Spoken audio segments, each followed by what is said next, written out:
Are you looking for an experience that will grow your teenagers' faith, increase their leadership skills, and teach them the discernment to engage with the world all around them, all while taking them on the adventure of a lifetime?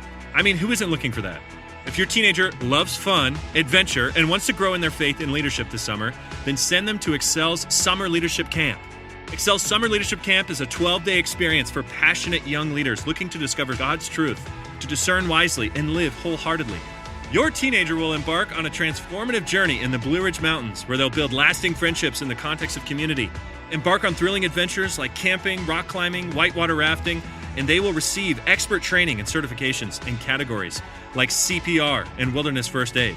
Each aspect of the camp is woven together to help them learn to discover truth, to discern wisely, and take godly action in the context of real-life situations. To learn more or begin an application, go to theexcelcamp.org. That's theexcelcamp.org. Hurry, because summer is just around the corner.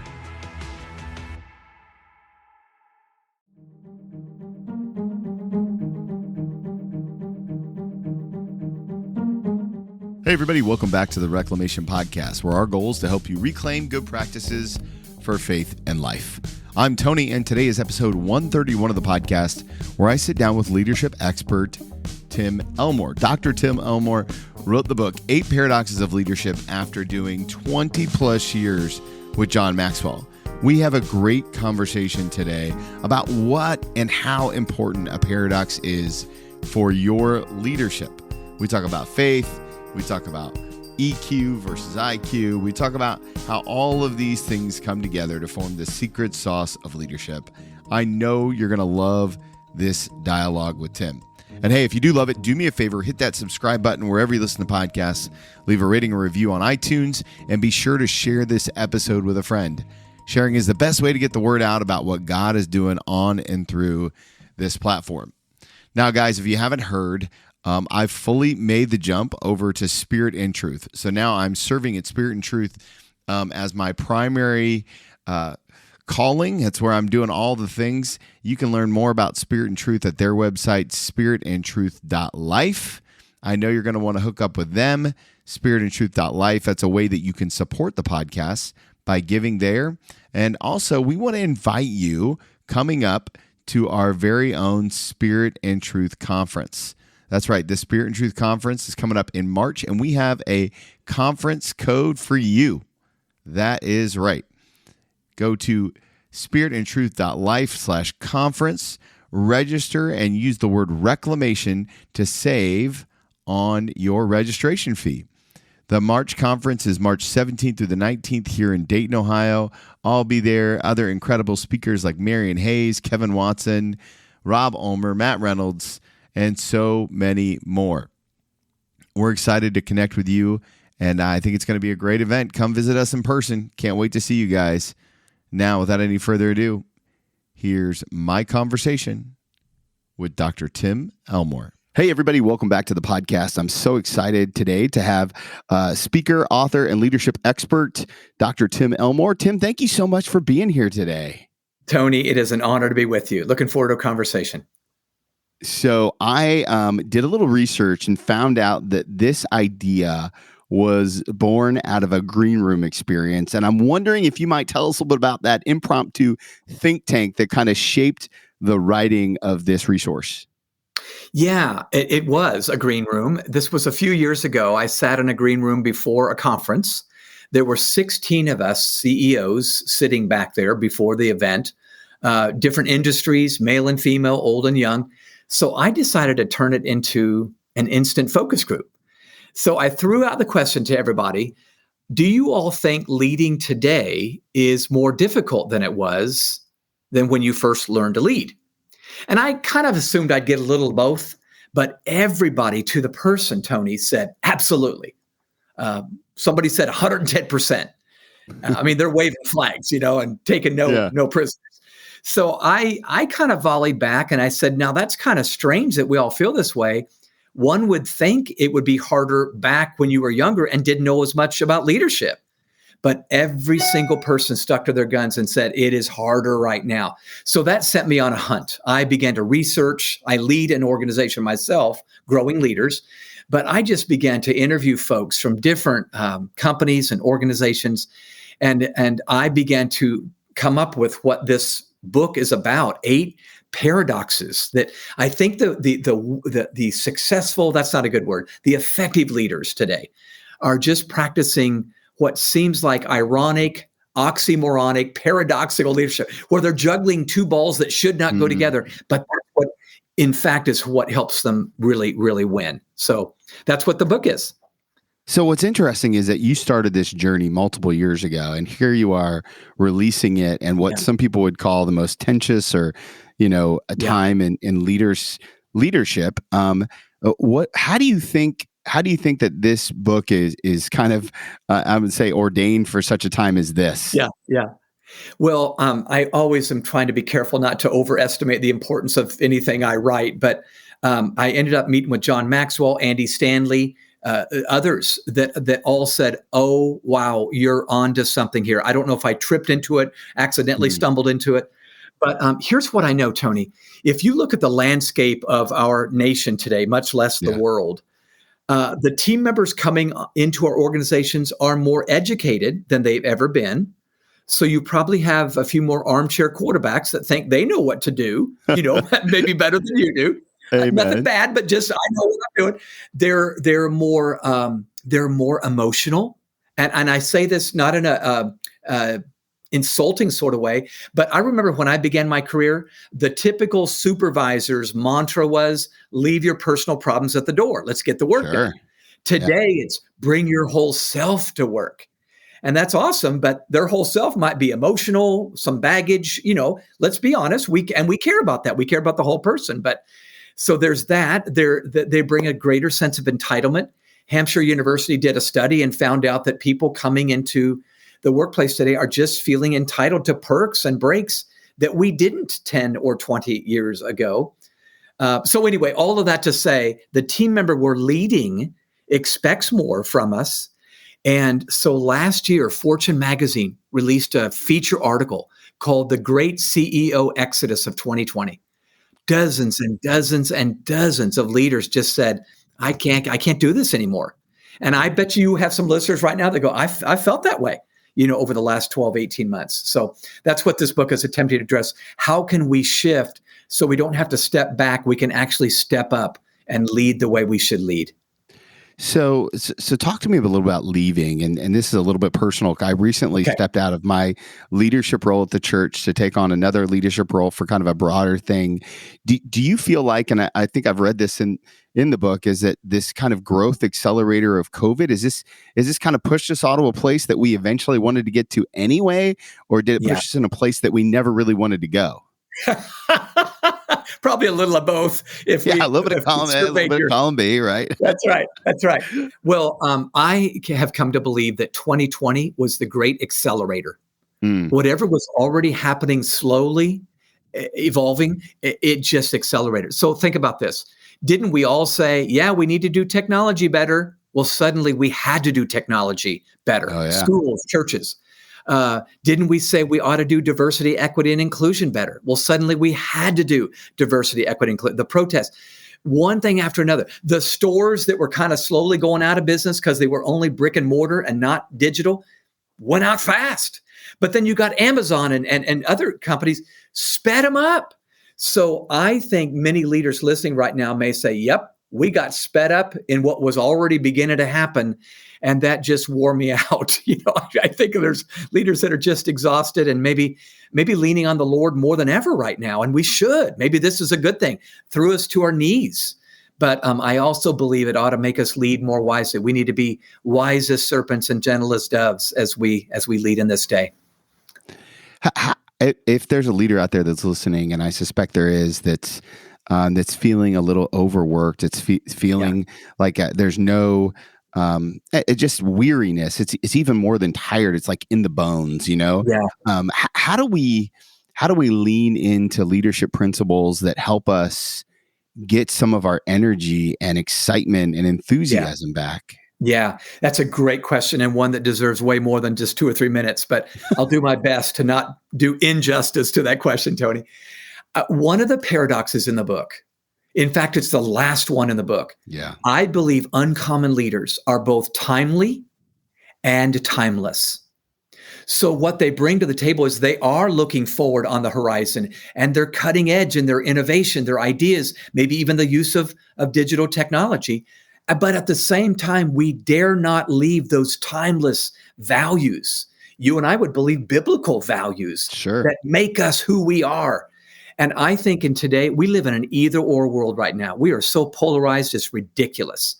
And some of that polarization is, well, think about the two words we hear in politics, progressives and conservatives. Let's pick those apart for just a minute. Progressive is a word taken from the word progress. These are the people that say, we got to make progress. And I agree. Conservative is taken from the word conserve. Those are people who say, we don't want to let go, or we want to conserve what we were built upon, the heritage. And I bet you listeners would say, yep, I want both. I want to make progress, and I don't want to leave behind those timeless disciplines, virtues, and values. So that's the hard thing. How do you be both timely and timeless? Well, my case study on this one, Tony, I have a case study on each of these 8 paradoxes. My case study on this one was Walt Disney. Oh, wow. Not necessarily a person of faith, but here was a guy. Would you not agree? This guy was on the cutting edge of animatronics and digital technology. And, you go to Disney World or Disneyland, it's the latest. But yet he's often telling stories of the heritage of our country and the virtues of Abe Lincoln and, this, that, and the other. And so you go to Disneyland right now. On the left-hand side, you got Frontierland, Adventureland. That's all about yesterday. Then you got Tomorrowland. That's all about tomorrow. So Right. I really think that the best leaders, including our Savior, Jesus, was timely and timely. I'm going to lead you into a new world, but I'm going to make sure we hold on to those things that made us people of faith from the very beginning. Yeah. No, I love that. And I think you're probably reading a lot of people's mail right now where they're like, oh, yes, I want to be timely and timeless. And I want to live into those paradoxes. And yet at the same time,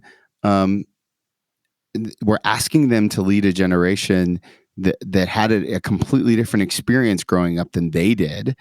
Yes. How do we become, what's kind of the first step into saying, I want to be a paradoxical leader and not just, I was cut my teeth in leadership in the Army. And so I believe in a chain of command and, hey, I'll tell you how to feel, shut up and color, all those things that we can't say now or don't feel as pertinent. How do we become that paradoxical leader that is both timeless and timely and all the other traits that you kind of point out in the book? What's the first kind of step? That's a great question. 2 things come to my mind immediately. One is we need to hop on a swing set. Now, this is a metaphor. Sure. When you put your little son or daughter on a swing set, the first thing they say is, swing me higher, Daddy, swing me higher, And intuitively that to swing them forward higher, you've got to swing them backwards better.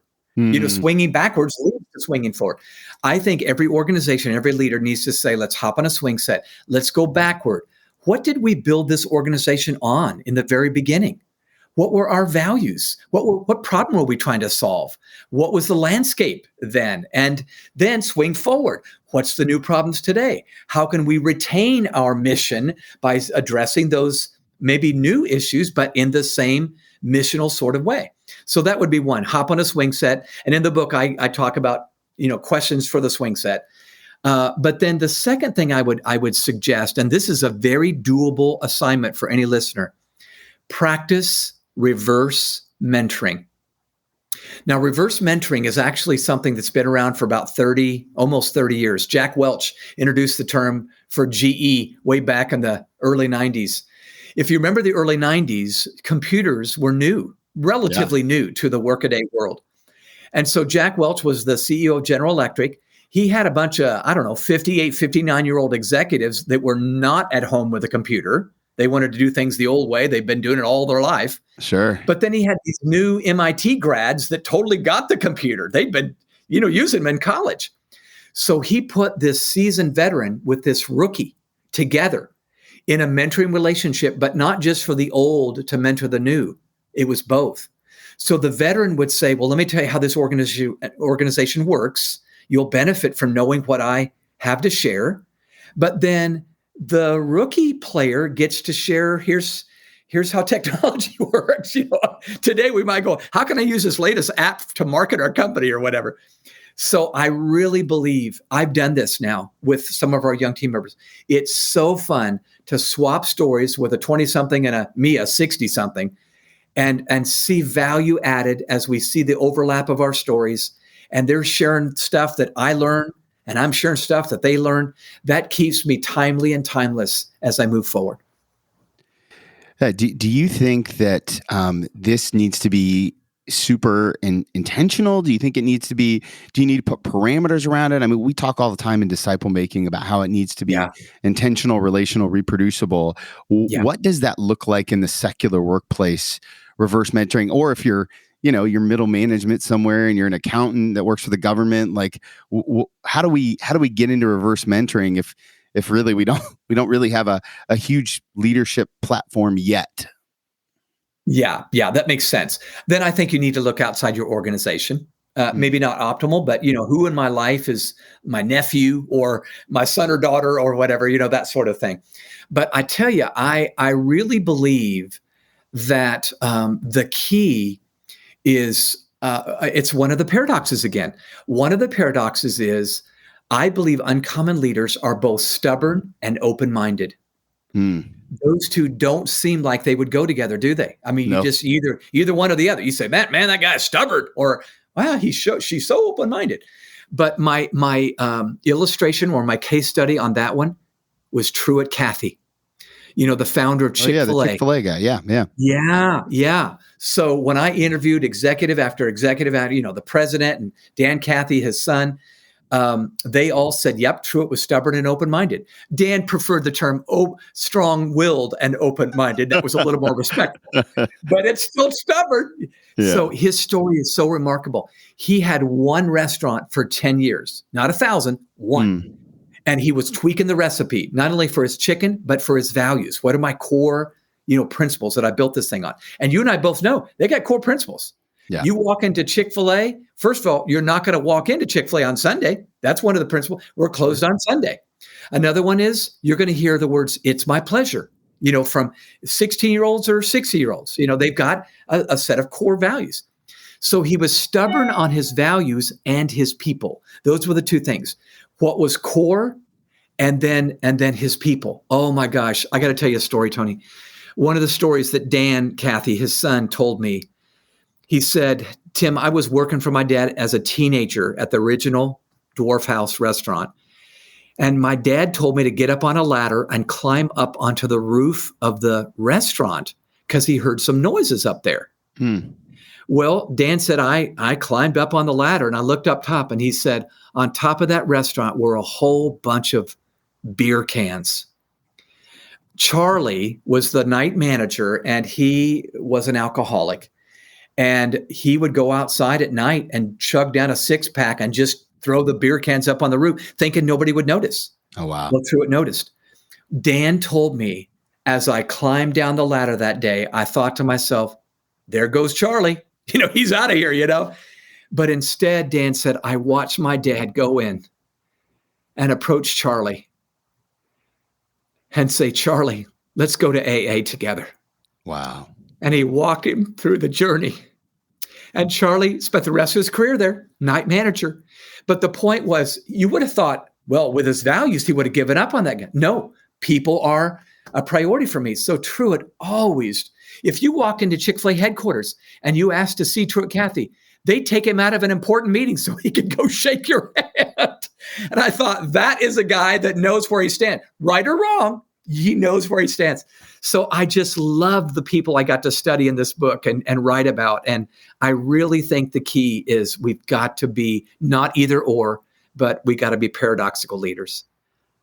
I love the way that you talk about these case studies and obviously your investment in them. I'm curious, which one of the paradoxes was the biggest challenge for you personally? Oh boy. How did it impact your life? Now you're going to meddling. I know. Okay. Stepping on toes. Okay, so I definitely have one for sure. It's the first one in the book. And it's number one because it's the one I needed. Have you ever noticed you speak to or write to your own needs sometimes? Dude, that's all I do when I preach is preach about my own faults. That's right. So the paradox is this. I believe uncommon leaders are both confident and humble. And again, those seem like you get either or. You either a very confident person or you're a very humble person. But think about it. If you have a leader that's only confident, you start wondering, are you smoking something? You can't be that good. You don't know every answer here. You're a human too. But if you have only humility and no confidence, I don't think they're going to go, I love your humility, but are we even going to get to the goal? So when you combine them together, it's this brilliant picture. Well, I'll put it in a nutshell.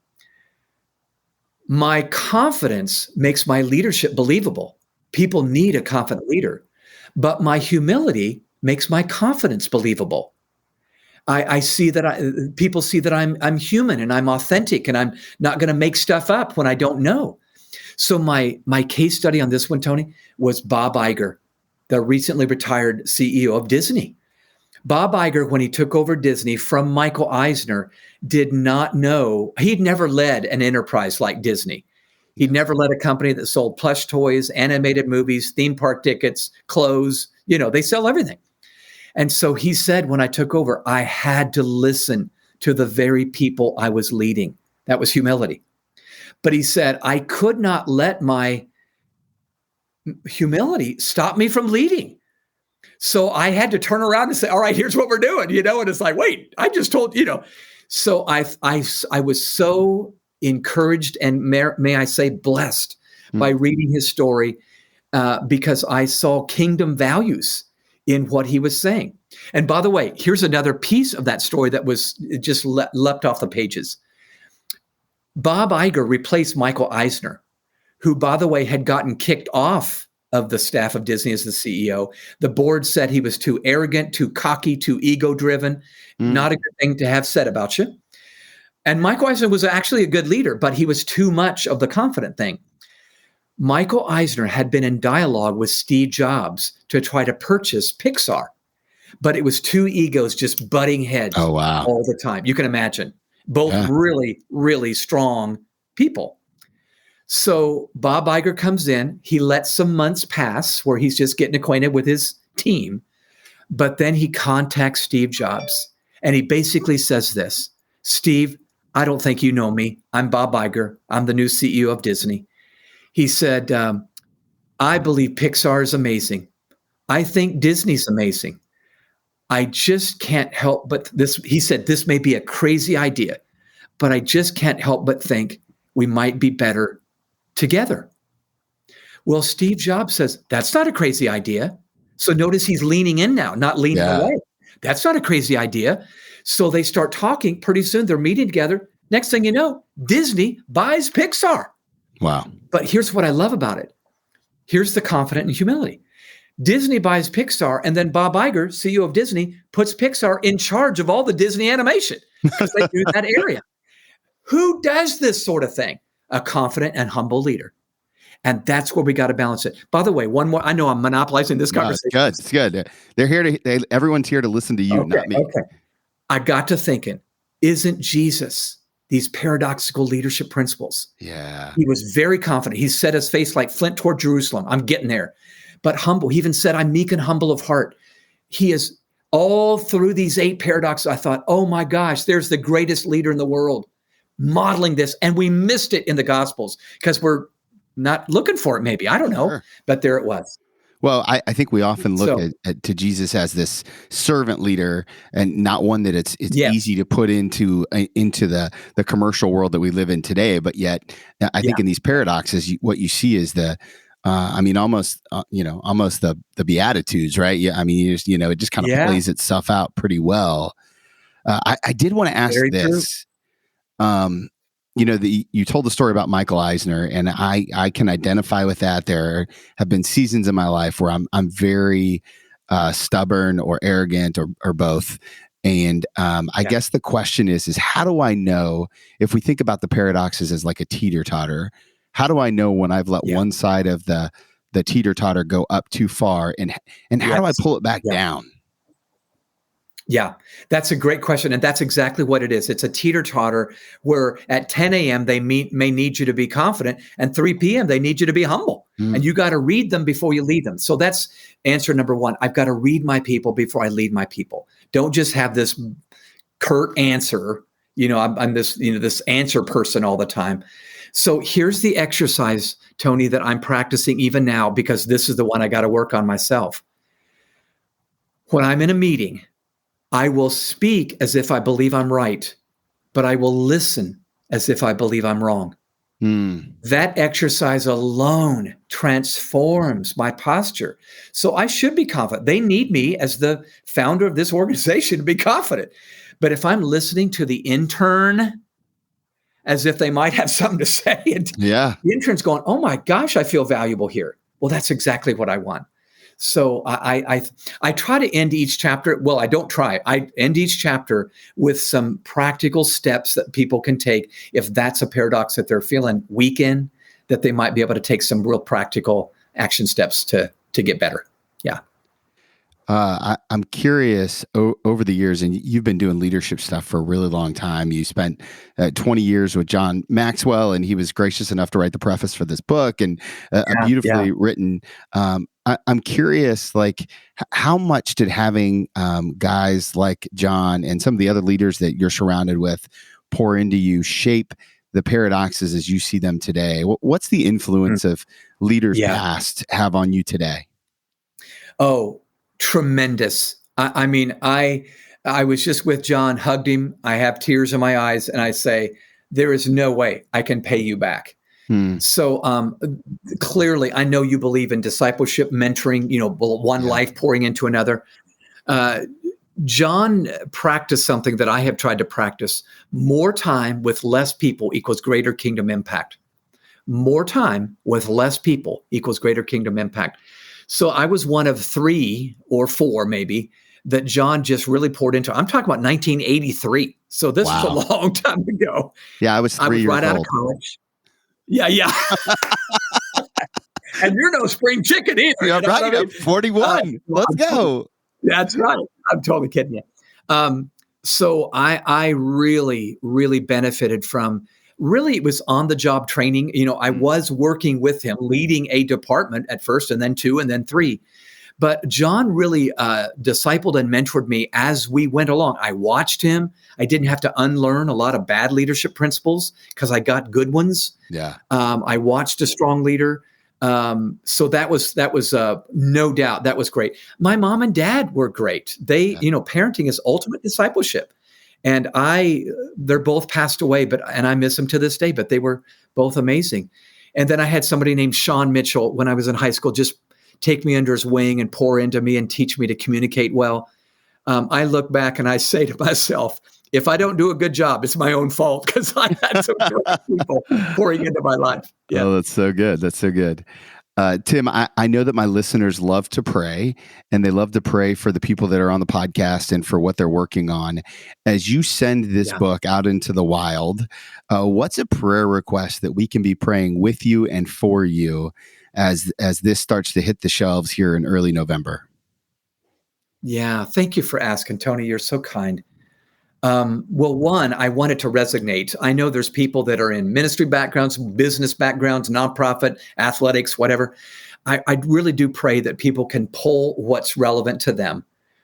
So that's one, that somehow my work, I don't know the person reading it, but I'm hoping they feel like I'm speaking right to them. But I have a bigger one. This is not public yet, but I and we at Growing Leaders have just begun discussions with the John Maxwell Leadership Foundation to merge together. Wow. So John is being asked all over the world now by presidents and prime ministers to come and train every circle of influence, education, business, healthcare, you name it.